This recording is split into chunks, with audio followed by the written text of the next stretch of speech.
You're such an asshole. Before I read the request, do you know what percentage of our GDP is based on lies? I don't mean fiat dollar and debt and all that other, but do you remove, I produced a car. Okay, that's GDP. That's not a lie or not. But do you know how much material, media, books, movies, products is all a lie? And that lie is, you're just amazing, the most wonderful person in the world. But you'd be a little more amazing if you bought handbag for $75,000. You're a wonderful human being. You have the world's greatest, most shiniest dick, but your dick could be a little longer if you buy overpriced car. You're a genius. You can do whatever you want. You're going to save the world. Get $200,000 degree at Middlebury. You want to know why we can't lie? you want to know why corporations? Why don't they start telling the truth now? Trump got elected. Hi, asshole. Returning client from the utopian world of Canada. Oh, you're Canadian. That's right. You're nice. You believe in truth. Ah, look at you, Dudley Do right up there. I've heard a handful of times in previous videos of yours that you state that companies, specifically those that have dating apps, cannot tell the truth when it comes to women and dating in general. My question is, why not? I would have imagined that now that Trump is in office, astonishingly, it seems that common sense, logic, accountability, and self-awareness are not at all as dead as many of us may have believed.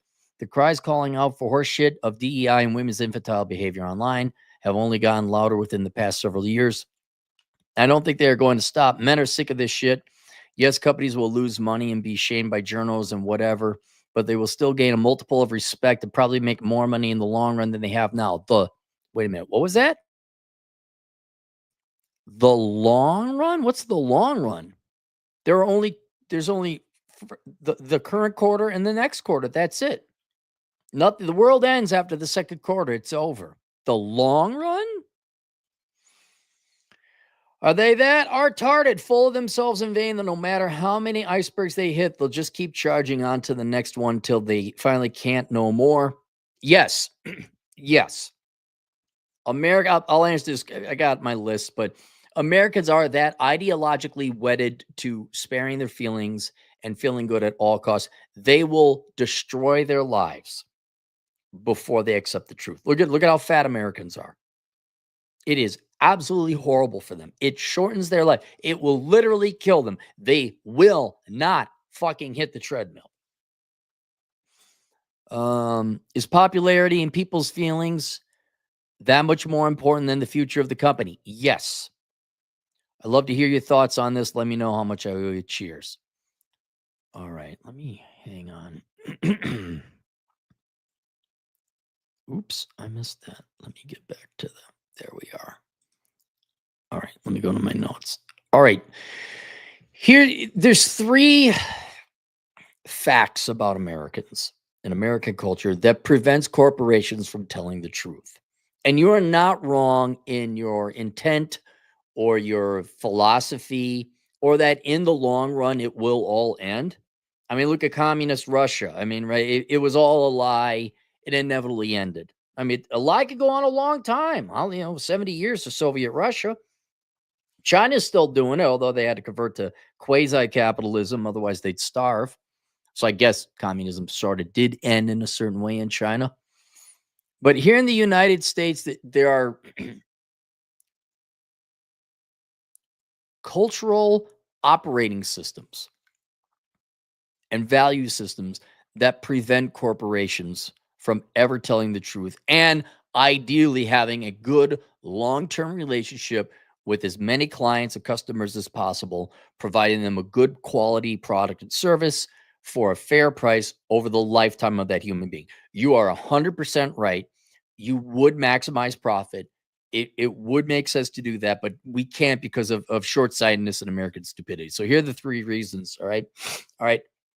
The most important value system in the United States, or the only value system we have in the United States, is that you are just inherently amazing. that without doing anything, you are a valuable, not good, not average. You are an amazing person, right? Every woman's crotch fruit. Oh, she's amazing. My children are four amazing children. Well, what are the chances? Four amazing children. And all of her friends are amazing too. What luck she has. I just have truly average dopey kids and kind of meh friends. This woman, not only all of her friends are amazing, her children are amazing too. The luck, right? Uh that's programmed. That's programmed into everyone starting in school and media and all that, and politicians and all that. You're just amazing. You're entitled to free shit. So there is no room for even constructive criticism. You cannot imply that somebody is doing something wrong or they're failing or they're inferior in any other way. Even if it's too like, hey, you need to lose weight because of your health. I am born perfect. Do you guys remember seeing the poster? I think it was in a Seattle school, and it just says women are perfect, and it's like this kind of poster drawing of a girl like looking up, and she's just like, I'm so perfect. That's the shit. You are all just amazing. So anytime you come out with a prize, especially you're talking about dating apps, where it's like, hey, ladies, you got to start asking out the men more. She's perfect. She doesn't need to. You're wrong. How dare you suggest that I have responsibility or somehow failed in the past? It's not my fault I'm not getting dates. It's the men's fault. It's the app fault. It's anyone else's but their fault. And so, especially when it comes to saddling people with responsibility, hey, you got to change the oil on this car. It's not the engineers that designed it wrong. You're an idiotic, I can't say that word, quantahaha, who didn't change your oil for 26,000 miles. And so if you want to start dropping truth bombs, unless the product is specifically like, hey, here's a healthy choice, so we're getting rid of seed oils or whatever else. But generally speaking, it's like dating apps or fashion. I mean, look at Dove soap. Yeah, Dove soap, the commercial. It's all fat women are beautiful. They have a specific campaign called Redefining Beauty. No, you are lying to women about what is beautiful to sell soap, which is fine. I don't care.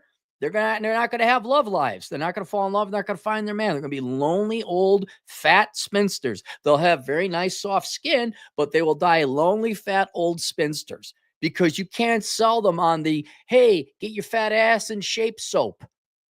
That's not gonna sell. Because why? Because they're perfect the way they are. All right. So there's no selling empirical reality products unless that person absolutely needs it, like an engineer or someone takes their health seriously and is like looking to diet or something like that.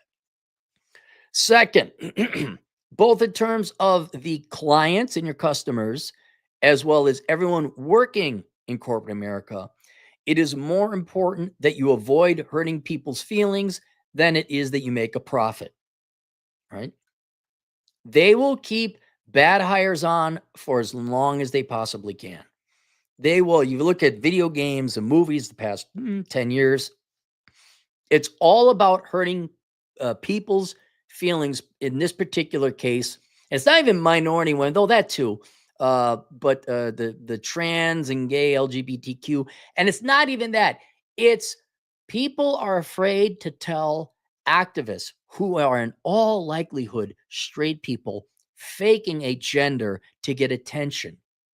They don't have the ability to hurt their feelings and say, no, the fuck out of here with that shit. People don't want a gay or a trans subplot to this video game. They don't. They want to kill dragons or shoot Nazis or something like that. And there's not going to be a lesbian makeout scene here. Right? If that would hurt somebody's feelings, though, oh my God. And you will see. Now, there are some people that usually accountants or engineers that have to answer to reality, say, hey, we can't keep whatever promoting people spending more money on products that don't sell or people who don't work. But those are the exceptions. The vast majority of people in corporate America will always lie or implement the wrong thing or the impossible thing, try to implement the impossible thing as long as it doesn't hurt other people's feelings. Right? So you do not have corporations and companies that, let's say we have a product and it can be a good product at a fair price. And let's just say ridiculously so. People want the truthful product. You can't go in and say, hey, now we need to make this good product at a fair price and it has to be quality. That means we got to cut some people, or we're not doing your product your way. Your employees are going to revolt, or a certain segment of them will. And because corporate America is filled with a bunch of pussies, they're not going to upset whatever particular group is complaining, whether it be the Women's League of Microsoft or whatever, or the gay association of this. They are just deathly afraid of any confrontation, even if look at what happened to BioWare. Look at what happened to Firewalk. Look at all these studios that are going down and everyone's getting laid off. They will tank the company before they hurt someone's fifis. So that's enough. They're not capable of producing, or increasingly less capable of producing, real products. And then that kind of addresses you need a receptive audience, right, to accept truthful products. And you also have to, assuming that your employees are going to be on board too. But it does not consider then also the leaders of the corporations, not the employees. They're not that smart. American business leaders are not that smart. They are squarely, I mean, we could talk about what you test for IQ. You're going to be looking at 102, 103, 105 max. But their functional IQ based on decisions, oh God, it's 80. They're mentally impaired. Because I don't know what it is with corporations and their leaders. They cannot think more than 2 quarters ahead. When you said long term, I just laughed. They don't. They don't. I wish I was being funny and edgy and like, oh, look how stupid they are. They don't do any long-term strategic planning. They don't. I don't know how many more business decisions you got to see that they just do short-term planning and next quarter at the sacrifice of long-term stable relationships with their clients. And you can see it in every product you buy. It is always cut costs, cut quality, keep price the same, and then profit go up. Yeah, for like the next 2 quarters, and then people aren't buying your shit. Or hell, I wanted to go see a concert tonight, but I had to go get my tickets not only through Live Nation, but then I had to get another app on Ticketmaster to get the tickets. Fuck you. Fuck you. No one sat down and said, what's the process like? We're going to sell tickets. That should be a pretty streamlined process. I've never had so much difficulty buying a ticket in my life. Never. Like literally, you just, hey, I'd like to buy some tickets, reservation, credit card number, whatever. Or you get your little ticket on, here's your ticket, sir. You can print it off. Airlines kind of have that down. Nope, not the concert I wanted to go to. I'm like, what do I got? What? And it's like, I guess I'm not going to that concert. I'm not, because you guys can't think long-term or thoroughly enough. Say, maybe we ought to trial run this. Maybe we ought to go through and make sure that this works. There's no integrity or long-term thinking on the part of corporate America. And so when you consider that the market is not receptive to truthful products because the truth hurts, a lot of the product, maybe a fourth reason, all the products are lies. Like, you're great and amazing. Your employees can't handle the truth because they fire and they cry and whine and file lawsuits so nobody fires them or makes decisions that are clear. Also, a lot of ego investment on the parts of, I saw that in banking. I'm like, why do you care that we do it this way? It's going to be the same result. People just, they have, it's irrelevant. I think God, I don't work there anymore. And then corporate leaders do not, American anyway, do not have the intelligence to think long-term. It's just anyone who say, hey, we should stop the subscription services. We should stop trying to fuck over, like Shutterstock. I'll give you a perfect example. Never buy your images from Shutterstock. They always select, when you're trying to check out, way down there, tucked away, saying renew automatically. I don't want to renew. You think Shutterstock? You think you got a long-term viable business plan here? When you're constantly trying to fuck over your customers and pelt them with fucking emails all the time. Fuck this shit.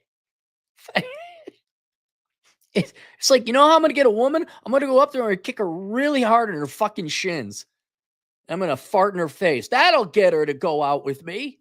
It's the same strategy. The same strategy with these guys. The kick in the shin, fart in her face strategy. That's the modern day corporate American strategy. But yeah, I mean, the main reason is Americans are so thoroughly brainwashed and ensconced into thinking that they're great and they don't have to work for a living and they're entitled to good shit. That's why you can't tell people the truth, because the truth is most Americans are pretty average, even subpar. The majority of you are overweight. Majority of you are lazy. The majority of you are stupid. The majority of you are vain. The majority of you are losers. You got nothing going on in life. The majority of you are financially bankrupt. The majority of you are parasitic. You need money of other people and constantly borrowing money or whatever. No, you're actually quite pathetic, sad people who believe they're great. And that's what we sell in America. Hey, you're this fat, overweight piece of shit, but you're great. You deserve this SUV. You're a great mom. I know you never raised your kids. You outsourced them to daycare, and then you got a shit ton of debt. But you're brave and amazing and strong. Oh, my God, I'll buy the purse. Count Chad the Impaler, $2. Gotcha capitalism, tricking people to buy guard. Yep. Yep. It's shitification. Hey, here's the product. You sign up, you get all your system attached, and then they just fucking drop support, make it shit. Bait and switch. Absolutely. It wouldn't surprise me that if I go to this concert tonight and like I go in there, like, okay, here's my tickets. They say, oh, well, we can't get your ticket. And then they scalp them and try and sell it to someone who walks up. It wouldn't surprise me. Wouldn't surprise me in half a second. And increasingly, hey, government, corporate America, if you ever want your sales to go up, the time is coming. People to say, fuck it, I'm staying home. Not buying your shit. All right, that's it. Questions, answers, Asshole Consulting. I'll see you guys later. Toodles.